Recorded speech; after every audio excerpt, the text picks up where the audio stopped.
Let's talk about what actually holds a society together. We usually jump to things like laws, or governments, or the economy. But what if the real glue, the thing that truly keeps us from falling apart, is something much, much older? I mean, it's a huge question, isn't it? If you strip everything else away, what really prevents us from descending into total chaos? It's this puzzle that thinkers and leaders have been trying to solve for literally thousands of years. And when you boil it all down, it seems like we're always facing a choice between these two paths. On the one hand, you've got a society built on cooperation and trust. That's where things get done, where we can feel safe. But on the other, you have conflict and greed. That's what the philosopher Thomas Hobbes famously warned us about, a war of all against all. So how do we make sure we stay on the right track? Well, it turns out some of the world's oldest texts have a pretty powerful answer. If you look at the Pali Canon, the foundational scriptures of early Buddhism, the solution they offer is this concept called Sila. And what's so cool about Sila is that it's not just about you being a good person in a vacuum. The texts define it as the absolute bedrock for a stable community.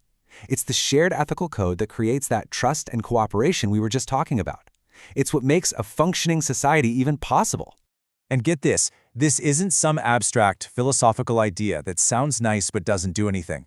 Sila is laid out as a super practical blueprint, a set of real, actionable principles that anyone can use to help build a more harmonious world. The first part of that blueprint is right there at the very beginning of the Noble Eightfold Path, which is kind of like the core instruction manual in Buddhism. These first 3 steps, how you talk, how you act, and how you earn a living, they make up the entire ethical foundation. They're not just suggestions, they are the absolute starting point for everything that follows. And then you've got the 5 precepts. Think of these as the day-to-day nuts and bolts of Sila. These are the actual commitments. And just imagine it for a second. A community where people agree not to harm each other, not to take what isn't theirs, to be truthful, and to keep their minds clear. I mean, that's basically the definition of a stable, trustworthy society right there. Okay, so having a blueprint is great, but what's the engine that actually makes it run? What motivates people to actually follow these ethical rules in the first place? The answer is kamma, or as most of us know it, karma. But, and this is really important, in this context, it isn't some kind of mystical, cosmic revenge system. It's actually a very direct, very practical principle. The idea is simple. Moral actions directly cause good things to happen in society. Immoral actions directly cause chaos and suffering for everybody. It's a natural law, just like gravity. There's this ancient story in a text called the Agana Sutta that shows this perfectly. It talks about a time in the distant past when everyone lived in perfect harmony. But then, bit by bit, greed and stealing started to creep in, and their entire world just fell apart. The only way they could fix it and make society work again was by agreeing on a set of shared ethical rules, by establishing Sila. The connection couldn't be clearer. When ethics fail, society fails.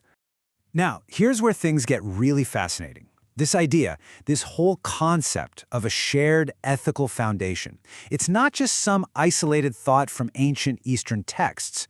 When you start looking, you see these incredible parallels in Western philosophy. It seems to be a universal human insight. Just look at this comparison. The whole idea of Sila and Kamma, that we all agree to act ethically to avoid chaos and build a stable society, is startlingly similar to Hobbes's idea of a social contract. And the 5 precepts, these shared moral rules that bind a community together, well, that sounds a lot like what the sociologist Emil Durkheim called a collective conscience. It's the same idea, just with different labels.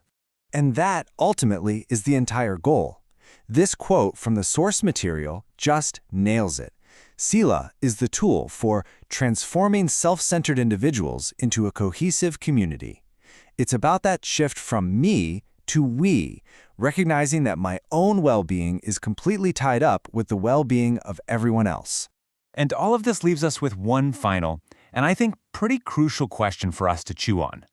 If an ancient concept like Sila was the foundation for societies back then, what's the shared ethical bedrock for our massive, complex, global society today? And maybe more importantly, is it strong enough?